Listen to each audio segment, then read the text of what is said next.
Hai semua, welcome back. Yosi dari Cameo Project minta video aku bilang saya Indonesia, saya Pancasila, buat video kompilasi gitu.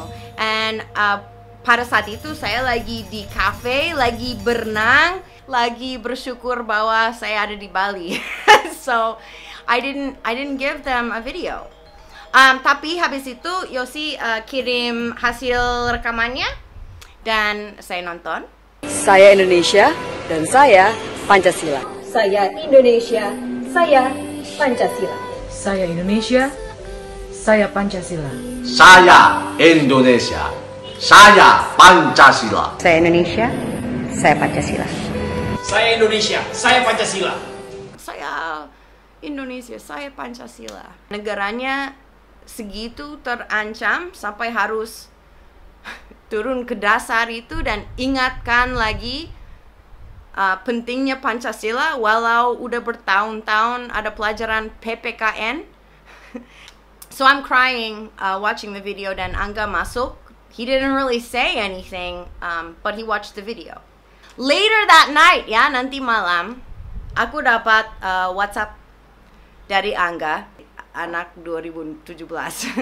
Itu hasilnya, suami istri tinggal satu rumah malah WhatsApp-WhatsAppan. Terus dia bilang gini, ini ide saya, untuk video kamu yang upload hari besok, sekali lagi ya, saya hanya menyampaikan saja. He's so diplomatic.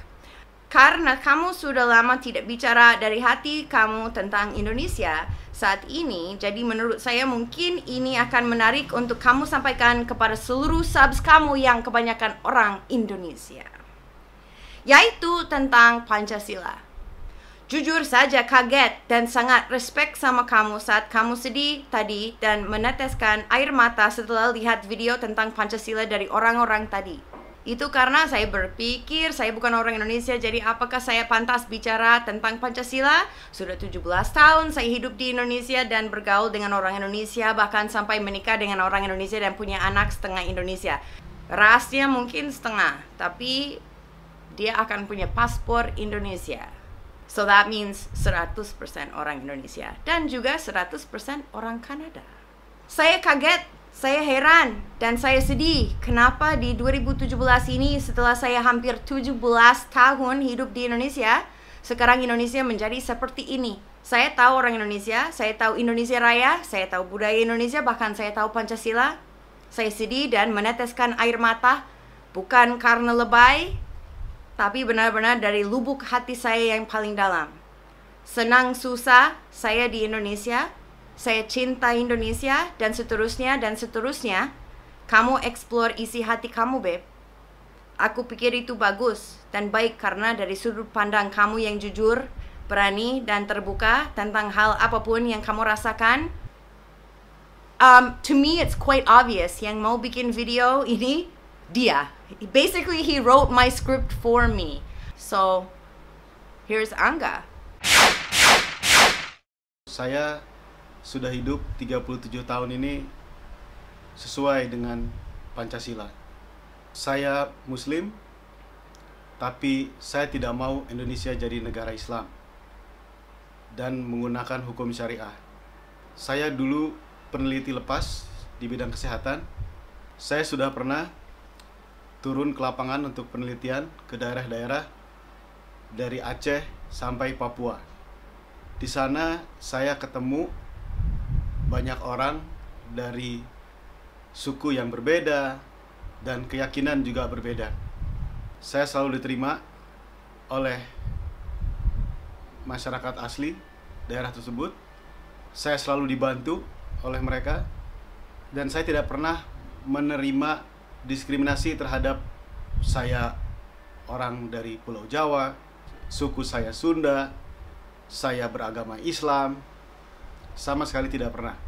Satu hal yang menarik waktu saat saya bekerja di Sumba, Provinsi Nusa Tenggara Timur, di daerah tersebut sangat sulit sekali untuk mendapatkan penginapan untuk saya dan tim.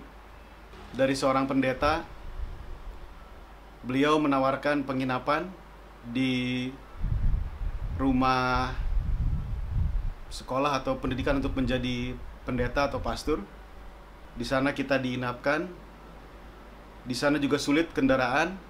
Bapak pendeta tersebut memberikan kendaraan operasional untuk kegiatan kependetaannya itu menjadi kendaraan operasional kita. Mungkin kalau pendeta itu seperti orang pada kelompok tertentu, melihat saya beda, melihat saya lain, mungkin dia tidak akan menawarkan sama sekali fasilitas yang dia punya. Menurut saya, kalau kita hidup berpancasila, dimanapun kita akan bisa diterima, dibantu, didukung, juga dimanusiakan.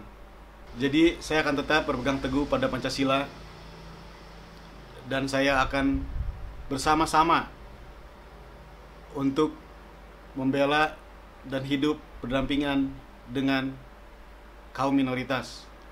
Dan kalau pada akhirnya saya harus kalah, saya pilih untuk pindah jadi warga negara Kanada. Sok atuh di subscribe. Nah, maksud ngapain dia? You're so cute. Ulang lagi, Beb, ulang lagi. No, this one. No. Sok atuhnya jangan kayak banci gitu, Beb.